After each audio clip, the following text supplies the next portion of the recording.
موت پہ رشتے ٹوٹ جاتے، میرے نبی نے اس دن بھی اپنے رشتے کو نہیں توڑا۔ ابراہیم جیسی شخصیت کہیں گے سنو اے اللہ تیری میری دوستی کا واسطہ مجھے بچا لے، تیری میری دوستی کا واسطہ مجھے بچا لے۔ عیسیٰ علیہ السلام کہیں گے یا اللہ میں اپنی ماں مریم کا بھی سوال نہیں کرتا، میری جان بچا لے، مریم جانے تو جانے میری عیسیٰ۔ 5 بڑے رسول ہیں، نوح، ابراہیم، موسیٰ، عیسیٰ، محمد صلی اللہ علیہ الصلوات والتسلیمات۔ عیسیٰ علیہ السلام کہیں گے یا اللہ میں اپنی ماں مریم کا بھی سوال نہیں کرتا، میری جان بچا۔ اور میرا نبی کہے یا اللہ میری امت کو بچا لے۔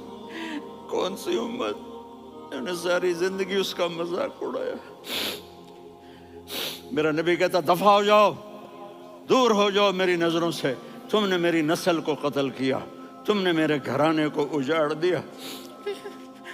سب بلا یہ نہیں کہیں گے یا اللہ میری امت کے نیکوں کو بچا لے، میری امت کے متقی، میری امت کی رابعہ بصری، جنید بغدادی کو بچا، نہیں یا اللہ ساری امت کو میری جھولی میں ڈال دے، ساری امت کو میری جھولی میں ڈال دے۔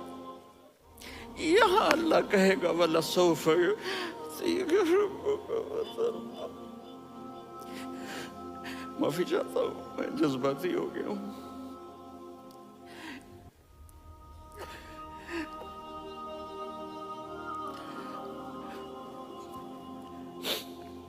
میرے بھائی بہنوں، میرے بچوں، تھوڑی سی زندگی ملی ہے، تھوڑی سی زندگی ملی ہے، اپنے حبیب کی زندگی کو اپنا لو۔ میں تھوڑے تھوڑے اشارے کر کے بتا دیتا ہوں۔ جب آپ بیٹے ہیں تو آپ کہہ رہے ہیں کاش میرے ماں باپ زندہ ہوتے، میں ان کی خدمت کرتا۔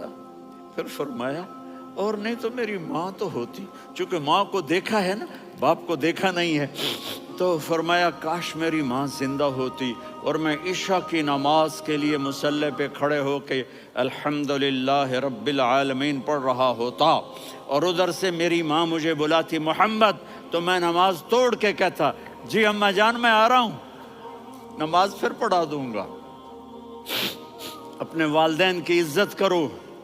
یہاں کا بڑھاپا بڑا خوفناک ہے کہ اولادیں چھوڑ جاتی ہیں اور ماں باپ ٹوائلٹ جانے سے بھی عاجز ہوتے ہیں۔ اپنی ماں کی دعا لو، اپنے باپ کی دعا لو۔